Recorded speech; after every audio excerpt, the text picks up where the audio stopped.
Hello there, ladies and gentlemen, this is Oxhorn, and this video is all about why the Institute is truly evil. Due to the nature of the subject matter, this video contains endgame spoilers, so if you want to avoid spoilers, please turn back now. Now, Bethesda wants us to think of the Institute as evil. They made the Institute the primary villain and the bogeyman from the very beginning of the game, so it's no novel concept to think that the Institute could be evil. Because of this, I've seen comments and videos by other players saying that the Institute is not really evil because the Institute is the best hope for humanity. That is the justification for everything that the Institute has done, that the Institute is humanity's best hope, as if without the Institute, humanity itself would be doomed. I will get into all of the horrible things the Institute has done, but I want to start by tackling this idea that somehow the Institute is humanity's best hope, because I don't see any evidence for it. The Institute is primarily composed of scientists, unlike the Brotherhood of Steel, which is primarily composed of soldiers. But that doesn't necessarily mean that the Institute is better for humanity. To me, it matters much less what they are than what they do. Now, it's true that the Institute has developed some amazing technology. One of the most obvious pieces of technology that is truly revolutionary is their molecular relay. This is the teleportation device that they use to teleport people in and out of the Institute. While impressive, how does that help humanity?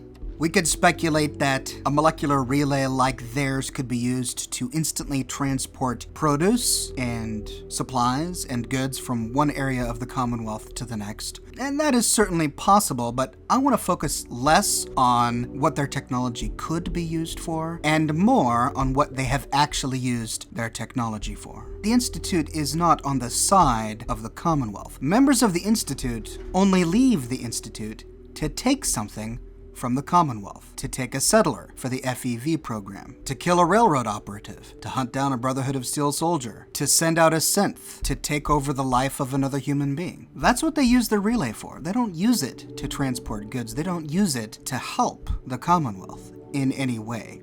It is exclusively used to serve the needs of the Institute, whatever those needs might be. Though it has great potential to help the citizens of the Commonwealth, if that potential is never realized, then what good is it?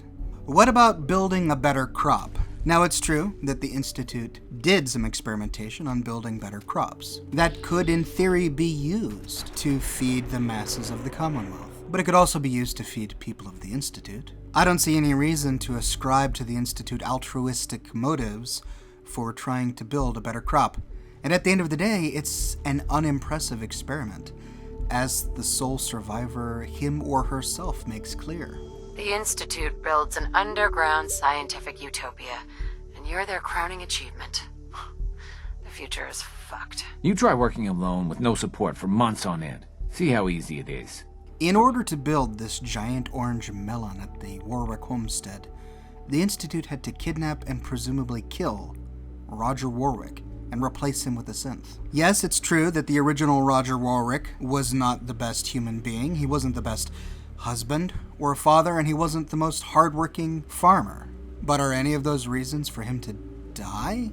To be kidnapped? We have no reason to believe that Roger Warwick was violent in any way. He was certainly no Bill Sutton. The only thing that the Warwick Homestead series of quests shows me is that the Institute is willing to do whatever it wants to get what it wants. It shows me that the Institute is really interested in experiments, but it doesn't care how long those experiments have to go on, and it doesn't care who it hurts while doing those experiments. Or let's take Institute weapons. Institute weapons they're not impressive. The Institute is supposed to be the most technologically advanced organization in the Commonwealth. They're supposed to be humanity's hope, humanity's future, and yet their laser weapons are worse than pre-war laser weapons. Yes, their relay grenades are interesting, but this goes back to our conversation about the molecular relay technology to begin with. Here is yet another example that technology was weaponized. It's not used to help people, it's used as a weapon against people. But the Institute laser as a pistol is worse than the laser pistol. As a rifle, it's worse than the laser rifle. As an automatic weapon, it's worse than every other energy automatic weapon. Both laser and plasma weapons are better than the Institute weapons. You are in greater danger going up against one gunner in full combat armor wielding an automatic plasma pistol than any synth. Coursers can turn invisible with stealth boys, but so can gunners. I'm not impressed with Institute technology. The next big piece of technology is, of course, the Gen 3 synth program. And you've got no contest from me. It is truly a remarkable piece of technology. They took the DNA of the Soul Survivor's child and they used it to basically clone human beings, to manufacture synthetic humans. That's astounding. But how does that help people? How does that make the Institute humanity's greatest hope? If anything, having more synths out in the Commonwealth means that there are more beings that need food, more beings that need shelter, more beings that could become raiders, as we saw with Gabriel. How does the manufacturing of synthetic humanoids help humanity? Now I can see how it helps the Institute. That's clear. Because the Institute sees synths as machines, they have no moral qualms with treating them like slaves. The synths in the Institute are janitors, are servants. They clean, they launder, they fold, they repair. You don't find any synth scientists, even though they have the minds for it, as we know from Curie. We don't find any synth managers or leaders, with the exception of maybe the coursers, but coursers, that's a great example of what the Institute actually uses the Gen 3 synths for. Infiltration, espionage, assassination. We find one courser decimating an entire squadron of gunners. The courser program is the strong arm of the Institute. It's what the Institute uses to perform surgery on the Commonwealth, to make the Commonwealth less sick in their eyes. I don't think that the Gen 3 synth program is in any way humanity's last hope. Remember that the motto of the Institute is Mankind Redefined. Mankind redefined. It's catchy, isn't it? Redefined. That word doesn't mean help. That word means to take something and make it something that it was not before. How do you redefine a free Commonwealth? You make it an unfree Commonwealth. How do you redefine humanity? You make it less human. I've played a character that sided with all of the major factions in the game, and spending any time in the Institute, we clearly see that everyone from the lowest member to the highest member of the Institute sees the Commonwealth citizens as corrupted, the past, history. They see the Institute as the future, and specifically the Gen 3 synths as the future of humanity. The Institute isn't there to help humanity, to heal humanity. It's there to change humanity into synths, ruled by the Institute. The world needs to know that we are in power and the Commonwealth is ours. This is clear if you spend any time with X688. You notice that he's constantly talking about how he can't wait for the, quote, surface dwellers to die out. Your thoughts? The world will be better off once the surface dwellers die out. This is a very troubling thing to hear from X688 because it presents us with a conundrum. If any other person were to say what X688 says, we could simply chalk it up to that person being obtuse, to that person being evil. But we can't with X688 unless we grant him humanity, unless we grant him personhood, which goes against everything the Institute stands for. The Institute believes that Generation 3 synths are machines that are to be told what to do. But if that's the case, who told X688 that the surface dwellers need to die out? If a Gen 3 synth is just a robot programmed by the Institute to achieve a goal, who programmed X688 to think that way and to speak that way? Well, the Institute did. That makes the Institute responsible for not only the actions of all of its coursers, but of all of their coursers' thoughts, opinions, and in X688's case, genocidal tendencies. Now we could say that X688 is a fluke, but he's really not. He goes in line with everything we know about the Institute. Before you become allied to the Institute, you are kill on sight whenever you find a synth. If you get to the Boston mayoral shelter, for example, before you become allies with the Institute, they attack you, and they'll kill you on sight. The same is true for University Point. But that is untrue with all other factions. The Railroad only attacks you if you have made yourself enemies of the Railroad. The Minutemen never attack you. The Brotherhood of Steel only attacks you if you've made yourself enemies of the Brotherhood of Steel. In short, every other faction in the game treats you with neutrality unless you have proven yourself to be an enemy, whereas the Institute treats you like an enemy until you have proven yourself to be an ally. That is a manifestation of their entire attitude towards the Commonwealth, towards the surface dwellers, towards the people who are not in the Institute. The Commonwealth is dead. There's no future here. I've heard stories. The surface sure sounds scary. I can't imagine living on the surface. It sounds like a nightmare. Please don't get any germs on me. You smell like you've been above ground. I thought all the surface people looked like monsters, but you seem pretty normal. This redefining of humanity is most clearly exemplified by the massacre of the CPG. Now, many will say that the Institute is not the one responsible, but that's not true. The Institute is responsible. This misconception is due to a misunderstanding of the material that we find about the CPG. We learn about the CPG from Nick Valentine. He tells us the story. Massacre of the CPG? What's that? The Commonwealth Provisional Government. Years back, a group of settlements tried to get together and form a coalition. Every settlement with even a hint of clout sent representatives to try and hash out an agreement. Only the Institute sent a representative of their own, a synth. The man killed every rep at the talks. The Commonwealth Provisional Government was over before it even got off the ground. So, if what Nick is saying is true, then at one point, the citizens of the Commonwealth were trying to heal. They were hard at work, they were coming together, and progress was being done. But it was the Institute that stopped it all by slaughtering the CPG representatives. But there is more to this story. In recording number 52, we learn that the Institute spent at least 4 years dedicated to preserving the Commonwealth Provisional Government. Here's the tape. Look, Director, I'm gonna make the same recommendation I did last time. We did everything we could. 4 years dedicated to preserving this Commonwealth Provisional Government. You've seen the same reports I have. It's falling apart and fast. We need a plan for what happens when that fall is complete.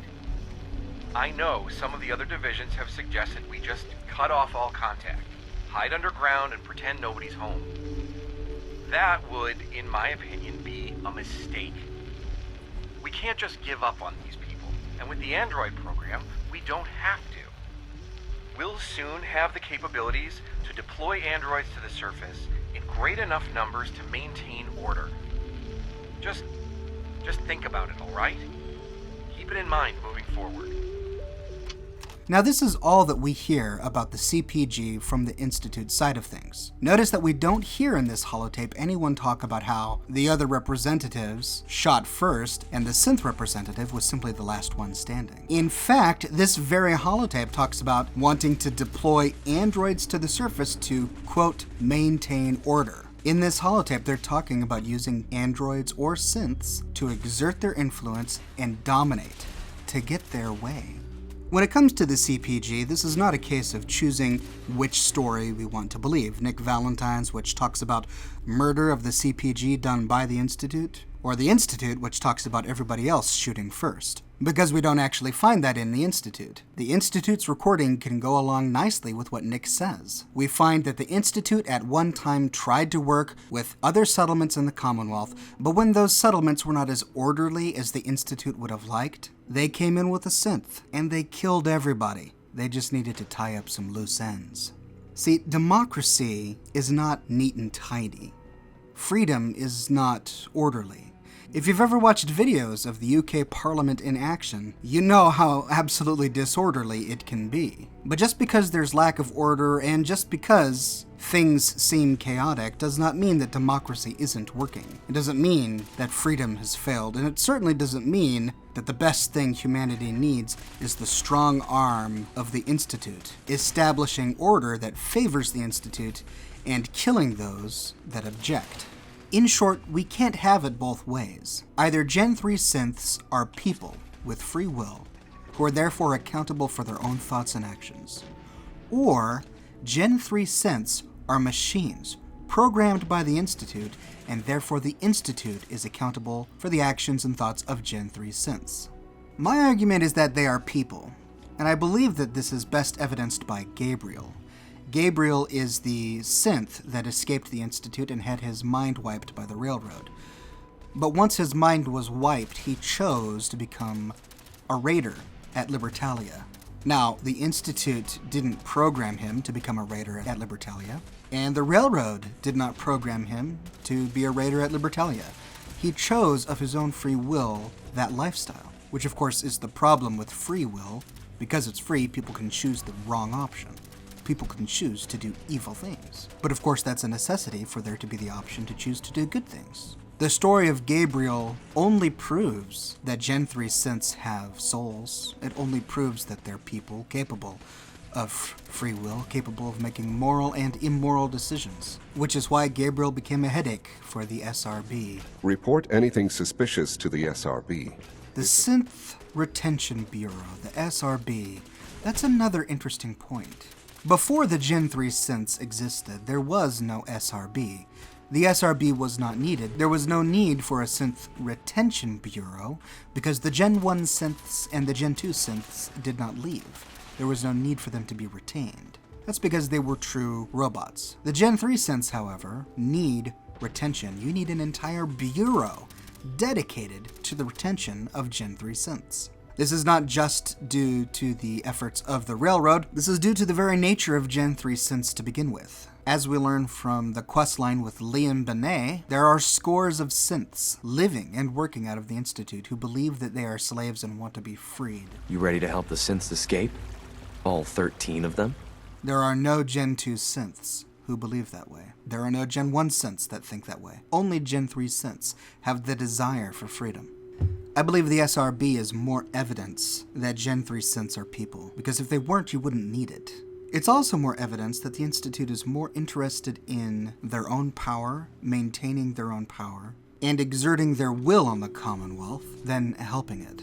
Each of the different bureaus within the Institute exists really only to help the Institute. They do experiments for the sake of doing experiments. They're scientists because they want to be scientists. They are curious because they're human. Humans are naturally curious, and so they perform experiments, but not necessarily to help the people of the Commonwealth, really only to satisfy their curiosity or to help the Institute itself. Remember that the Institute has been around for over 200 years. Many of the experiments that they have undertaken have been going on for over 100 years, like the FEV program. They've had plenty of time to publish research and to enact programs that help the common man, but instead they've chosen to hide in their underground city, to reap the benefits of their own research without sharing those benefits with anyone else. In short, if they had altruistic intentions, if their goal was to help humanity, they would have done so by now. They've had plenty of time.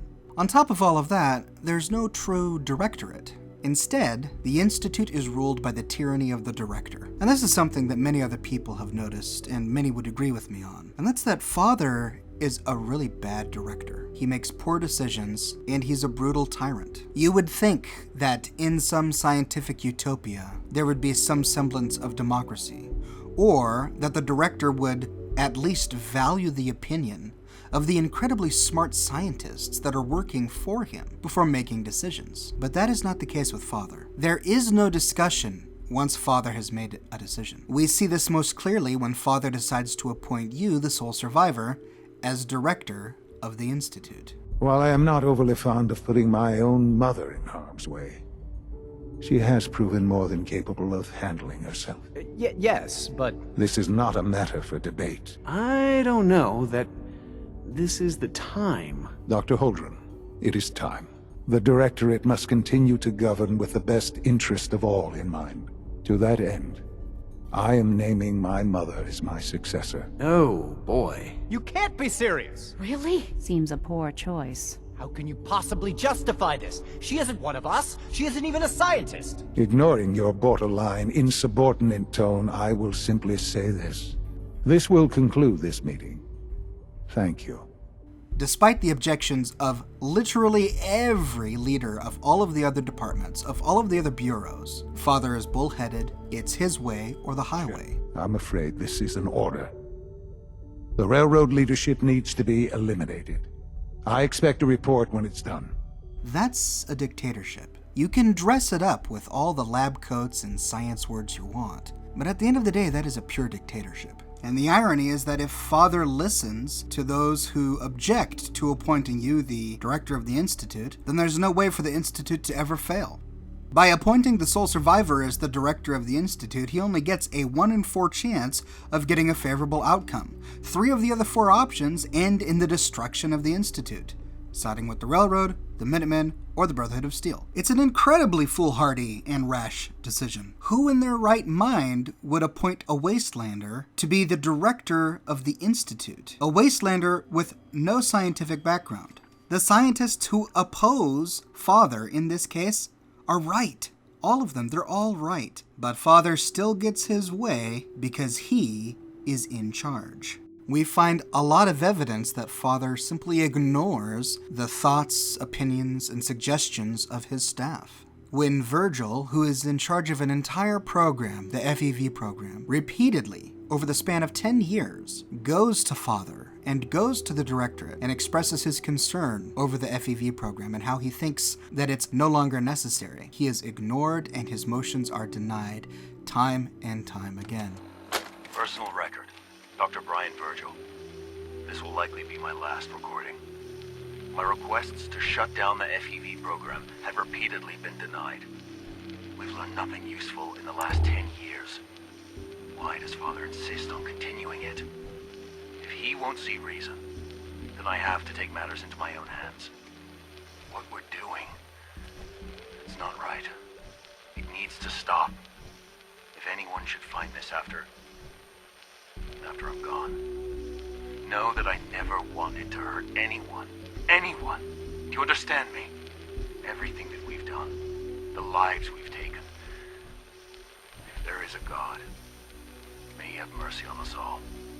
This is something I covered in a separate video dedicated to the FEV program. In that video, I proved that the Institute had been kidnapping people from the Commonwealth over the span of 100 years, 109 years to be exact, and injecting them with a virus that turns them into super mutants before killing them or setting them loose on the Commonwealth. The FEV program at the Institute is responsible for all the super mutants found in Boston. Let that sink in. How is the Institute humanity's last hope if they're responsible for all super mutants in Boston? You know what makes more sense? It makes more sense that the Institute wants the surface dwellers to die out, just as X688 says. Would you send super mutants into the Commonwealth to see what happens if you wanted the Commonwealth to live? No, but you would if you wanted the surface dwellers to die out. It's not just Brian Virgil that Father ignored. Father wanted to create a synth child, and he was instantly met with pushback. You find a holotape in the Institute from a scientist who is completely shocked and absolutely refuses to cooperate with Father on the project. I think he's actually lost his mind. I can't believe he really expects me to do this. I've always been on board with the Gen 3 program. It makes sense, but this? Nothing good can come from this. How am I supposed to explain to my staff that Sean wants a child synth for no immediately apparent valid line of research? And to base the physical features off records of his own childhood? It defies all logic. No, I can't do this. I won't. Because the scientist recognizes that this child synth experiment is just a personal experiment from Father. He's wanting to use his staff to do his own personal experiments.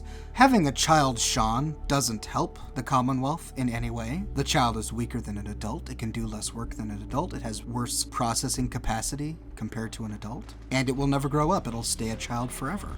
But I can't stop thinking about him. He's supposed to be an exact replica of a child. That's all he'll ever be. It just feels wrong. I don't understand what the issue is.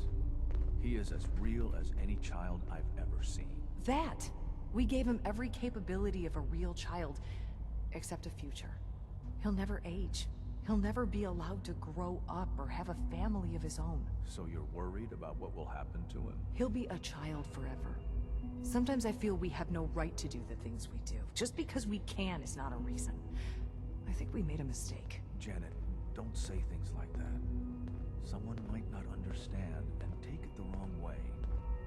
Why make it? How does that help the Commonwealth? It doesn't even help the Institute. It only satisfies the curiosity of Father, and that's why it's done, despite objections by other scientists.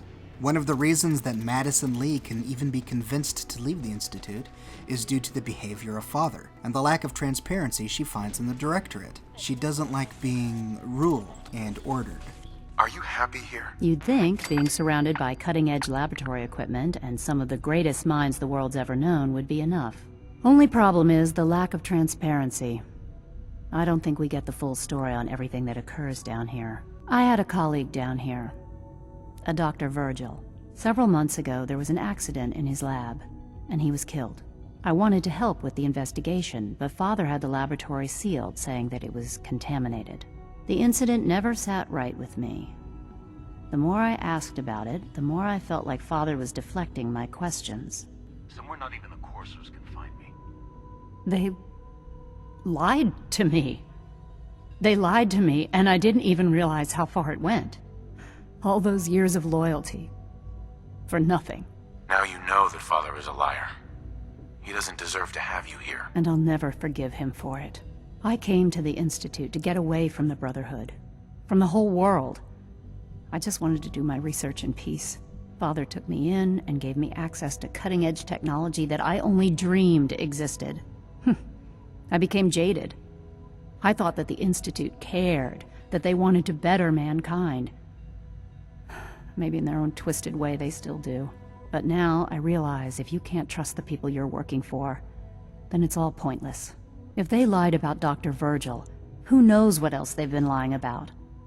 Or what their plans are for my work. She thought she was joining an institute where she could collaborate with other scientists to do great research and make wonderful things, and instead she finds a tyranny ruled by one man and a lack of transparency into the decisions that the organization is making. Now, it's tempting to just put all of the sins of the Institute on Father's shoulders, to say, well, the Institute is really filled with good people, and therefore it's really an okay organization. It's just Father that's bad, Father's really the only bad one. That line of thinking just doesn't work. Even though the Institute may be comprised of individually good people, the effects of the Institute are what matter. 10 good people working on one evil project that takes many lives produces a net evil result. I'm perfectly comfortable saying that the Institute is evil and admitting that there are good people that work at the Institute. We must also remember that Father himself is a victim of the Institute. He is the man he is because he was raised to be that way by an organization. In a way, Father is really the offspring of the Institute. He is the Institute made flesh. But the evil of the Institute has existed long before Father. It was the evil of the Institute that turned Kellogg into their representative, that kidnapped Sean from Vault 111, that killed your spouse, that sent you into the wasteland to die. It was the evil of the Institute that kidnapped Commonwealth citizens, injected them with the FEV virus, turning them into super mutants and then disposing of them when first doing research into synthetic organisms that they could control. All of this happened long before Sean ever became Father.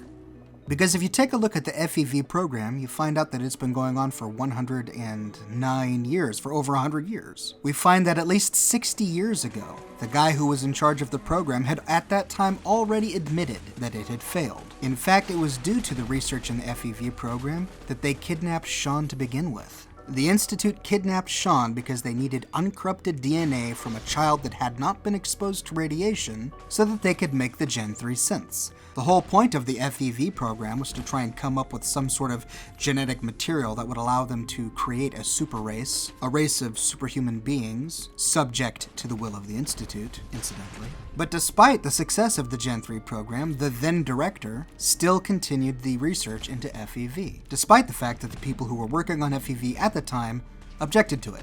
So it's not just Father. This rule from above has been going on at the Institute for a very long time. But the greatest evil that the Institute has done is the evil it did towards the sole survivor by kidnapping your son. Did you know me when I was younger? I can't remember. I wish I knew my dad. He died when I was just a baby, right? That kind of makes me sad. Not only did they kidnap your son, but they brainwashed him and turned him into a psychopath. Your mother. She never got to see you grow up? Yes. What happened to her was... I've gone over the records of the incident, of course. It seems her death was an unfortunate bit of collateral damage. Collateral damage? She was murdered! Killed? Yes. Murdered? I'm not so sure about that. What would you have me say? The world is a dangerous place? Although I think maybe it always was. It's just a bit more honest about it now. You don't remember. You didn't see it the way I did. It was brutal. Yes, I'm sure it was. Sadly, the world has become a brutal, unforgiving place. Sean, she loved you. So much. I have no doubt. I'm afraid I have very little experience with those emotions, having lived my life within the Institute. If the parents could have seen this sociopathic mentality, this very callous view of the world starting to emerge within their son, they could have taken steps at an early age, but that freedom was taken from them. Instead, Sean was raised by an organization and not a parent. If the Institute had wanted, they could have very easily taken Sean and both parents, giving the parents the freedom to raise their child from within the safety and security of the Institute. Why did they have to kill one of the parents to begin with? You could blame that on Kellogg, but it was the Institute's choice to use Kellogg as their tool. Kellogg. He was an Institute asset long before I arrived here. It wasn't until I became director that I learned of all the things he'd done. What kind of man he was. He was a murderer. He killed your mother. Believe me, I am well aware of the atrocities Kellogg committed. You knew the man was a psychopath, but you used him anyway? I don't expect you to understand or agree with the decision. The Institute took advantage of Kellogg's vicious nature. I will freely admit that. Institute technology prolonged his life, and his usefulness far beyond any normal human lifespan. He never failed the Institute, but his cruelty became more apparent with every completed objective. The Institute knew fully well what kind of man Kellogg was. That's why they sought him out. That's why they wanted him to work for them. That's why they invested so much time and energy turning him into an android, extending his life, so that he could be a useful tool for years to come. Just keep talking if you can. I'm afraid this may be rather painful. Don't worry about it, Doc. Anesthetic would lower your blood pressure too much, and I need you to remain conscious. You already explained all that. It's gonna be worth it, right? Oh, most definitely. These implants are much more advanced than anything you've had before. Dr. Walter is very pleased with you. The Gen 3 synth program is finally making progress, thanks to the genetic material you recovered. You talking about that kid we got from the vault?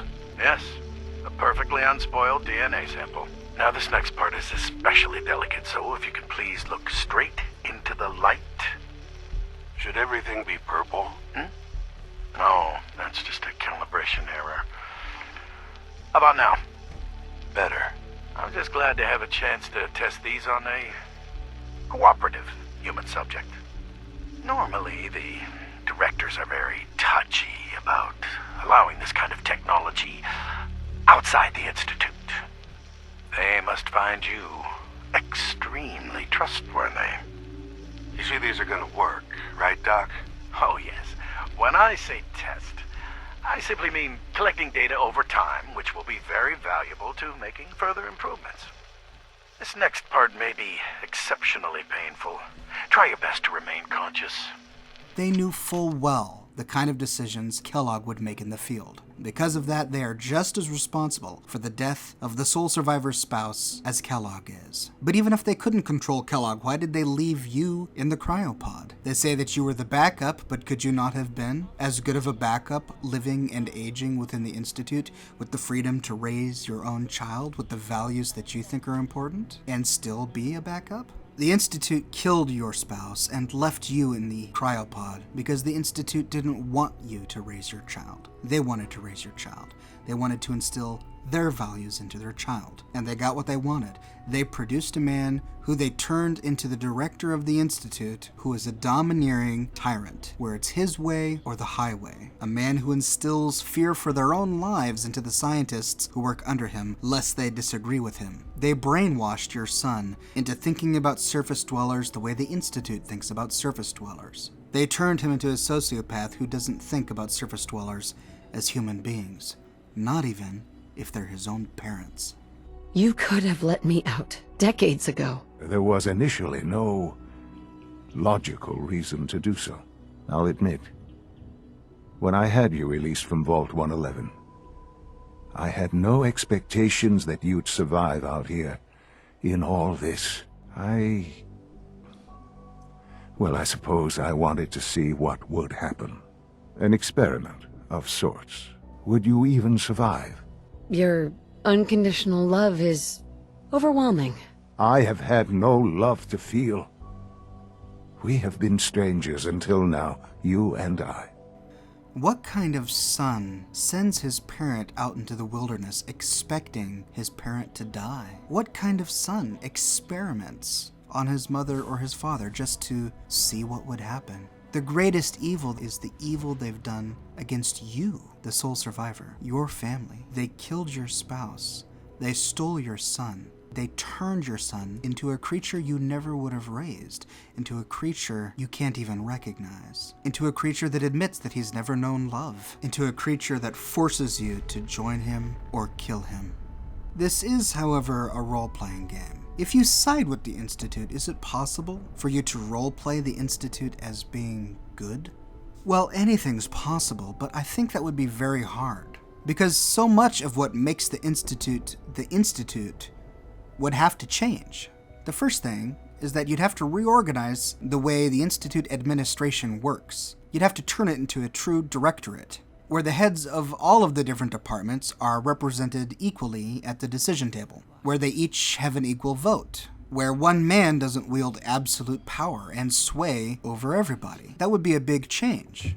The second thing is you'd have to change the character and philosophy of the Institute concerning surface dwellers. Consider the Broken Mask incident. The Broken Mask incident is when the surface dwellers first became aware of Generation 3 synths. A synth was sitting in a bar in the middle of the Diamond City Marketplace when he short-circuited or somehow malfunctioned and went on a killing rampage. Guess he didn't like the food because he pulled his pistol and opened fire on the folks enjoying theirs. When security finally put enough holes in him to drop him, they say he was full of servos and sprockets. Just like yours truly. Seems he malfunctioned, went berserk. Now granted, this was not at the direction of the Institute. The Institute did not order this synth to go on a killing rampage. It was a malfunction, as we learn from a holotape that we find in the Institute. Damn it, Galton, what the hell is going on down there? I have to convene an emergency directorate meeting because of this screw-up. That synth was a prototype. It was absolutely not ready for field testing. The mess it caused in Diamond City threatens decades of work to keep us out of the spotlight. I will be very clear. My legacy as director will not be tarnished by your division's mistakes.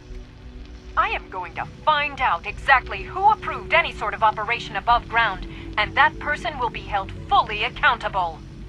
The problem is how the Institute responded. The Institute responded with silence. That silence allowed fear and paranoia towards the Institute to fester and grow within the Commonwealth, which helped lead to this mutual distrust that the surface dwellers and the Institute have towards each other. If the Institute was really concerned about the Commonwealth, if it was really concerned about humanity, it would have responded to the Broken Mask incident differently. It would have reached out and apologized. Maybe it would have offered to pay reparations. Maybe it would have tried to honor the dead in some way. The Institute's lack of communication has paved the way towards all of the accusations that the Commonwealth has placed towards the Institute. It could change by making its scientific roles less of an inherited title and more of a job application. On more than one occasion, the Institute has gone outside the walls of the Institute to find people to work at the Institute. In so doing, it's admitting that the people that are growing up in the Institute don't always fit as scientists, that sometimes they need external blood. What if the Institute became a place where the best and most brilliant minds in the Commonwealth could go to get a job, to provide for their families, to contribute to an organization that would actually benefit the Commonwealth? The Institute would also have to change to have greater respect towards individual humanity and dignity. This is best exemplified with the situation with T.S. Wallace. Here the Institute finds a man, T.S. Wallace, and they want the man to join the Institute because he's an excellent scientist and he can help increase the productivity of their departments. They send you to ask him to come, but refusing is not an option. If you fail all of the speech checks, there's no option where the Institute doesn't get what they want. They get what they want. They relay in a synth to knock the guy out, kidnap him, and take him to the Institute by force. Later on, even though he admits how nice it is in the Institute, he's still not pleased with the idea of not having the choice. This is what I mean by lacking respect for individual freedom. I suppose I'm better off here. In the long run, I wouldn't have minded making my own decision about coming here, you know? Instead of seeing citizens of the Commonwealth as guinea pigs to be experimented on, as they did during the FEV program, or barriers to the Institute's will, as they did during the CPG massacre, they would have to recognize and appreciate individual human dignity. Basically, in order for the Institute to be good, we're talking about a complete re-envisioning of what the Institute is and how it's presented to us in the game. But the way the game is, we don't really have any of those options. Even as director of the Institute, you get to make only one decision. We'd like your input on what direction we should take. Do we increase synth production or focus on weapons development? What would the results of this choice be? I'd like to make a well-informed decision. Well, if we increase synth production, we'd be able to deploy more of them to the Commonwealth to aid in our operations. Weapon development would improve the weapons we have available to us now, making our synths more effective in the field. Which would you prefer we focus on? Synths are the Institute's greatest strength. The more we have, the better off we are. Well said. I'll see that the necessary steps are taken. That's all we have for the moment. This decision doesn't have any meaningful impact in the game. But more than that, this decision doesn't benefit the Commonwealth in any way. It is solely Institute-focused. So yes, you could have some sort of headcanon, for lack of a better term, where you, as the director of the Institute, have changed the way the Institute operates, and maybe you've turned it into a good place. Sure. But speaking strictly from within the bounds of the lore presented to us, the Institute is clearly evil. But that is just one man's opinion. What's your opinion? I have been as thorough as I could possibly be. Let me know in the comments below if I missed anything. I read each and every comment that you guys leave on my videos. They really help me with coming up with topics for future videos and making each of my videos much more interesting. I'll be doing a video like this for every major faction in the game, so make sure that you subscribe so that you don't miss those videos. If you liked this video and you want to support me in a more personal way, consider becoming one of my patrons on Patreon. Patreon subscribers gain access to my private Discord server as well as a bunch of other cool Oxhorn perks. But more than anything, ladies and gentlemen, I'm just so very glad that you're here watching. Thank you for watching this video from the bottom of my heart. I make a new video every single day of the week, so stay tuned until tomorrow when I'll publish my next video. Until then, ladies and gentlemen, thank you so much for watching.